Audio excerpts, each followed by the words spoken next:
Let's talk about Tales of the Abyss, the 3DS version. Oh, my face. So I just finished Tales of the Abyss not too long ago, so I thought, hey, I'm gonna share my thoughts with the internet and maybe even give it a really shitty, not really a review. But before I do that, ignore why I'm wearing this. It's a cape for all. Yeah, that's what it's gonna be. It's gonna be a cape like the ones that you wear in Tales of the Abyss.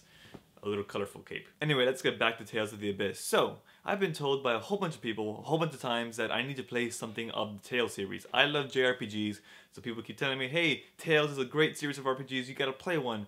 I had a 3DS. I saw that they remade one of the Tales games for the PS2 on 3DS, Tales of the Abyss. So I thought, why not? I need more games for my 3DS. So I bought it, and I picked it up, and I played it all the way through. And oh man, that game was long, or rather it felt long. I ended up only putting in 50 something hours into it, which is not that much in my terms, because I usually put a lot of hours into my games, but this game felt much longer than it actually was. Before I go on, I may or may not talk spoilers, I'm not entirely sure, but this game has been out for years, so I think the statute of limitations is kind of done with, so I'm just gonna talk freely about this game. If you haven't played it yet, I'm sorry, go suck a cock. So this game is split up into 3 parts, beginning, middle, and end. And the problem lies within the middle part of the game. It is just too long for its own good. A lot of that dumb stuff in the middle could have been cut out completely, streamlined, and this game, instead of being a 50-hour game for the main story, could have been maybe, I don't know, 30 hours, 40 hours maybe. It's just, And like I said earlier, I love putting a whole bunch of time into my games. I'm the person who spent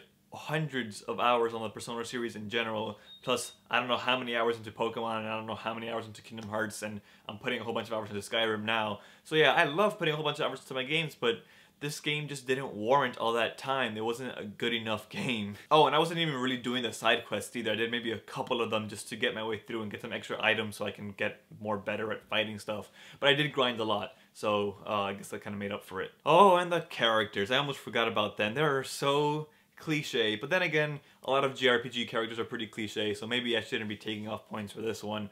But you know, I don't know, I've seen all these character tropes all the time, and especially with the main character Luke and the main girl character Tyr, I was just waiting the whole game for when are they going to fuck. Like, it was so obvious that was gonna happen eventually. Not literally, of course, because it's a teen rated game, so they can't show any nudity or anything like that, but mentally fuck, or emotionally fuck, something like that, I don't know. But enough of the bad stuff. I actually really do like this game. I was just getting the bad stuff out of the way first.